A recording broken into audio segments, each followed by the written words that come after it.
From early this morning, about 100 RUC men have been carrying out the gruesome task of picking up the pieces after last night's carnage.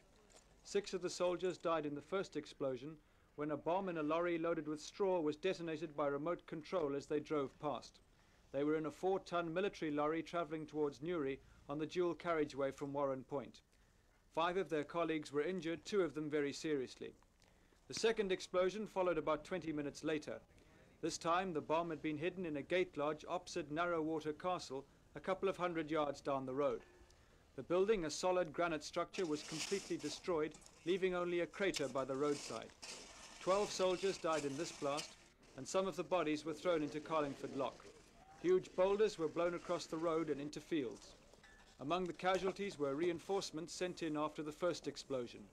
They included Lieutenant Colonel David Blair, commanding officer of the Queen's Own Regiment and the highest ranking officer to be killed in the Troubles. 2 Land Rovers were wrecked in the blast, and a helicopter which had arrived to take the wounded to hospital was damaged, but it managed to take off.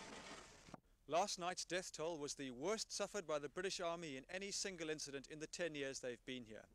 The 18 deaths make yesterday the worst single day of violence in the north since the present wave of Troubles began. That toll doesn't include the 29-year-old Englishman found shot dead across the narrow stretch of water in the Republic.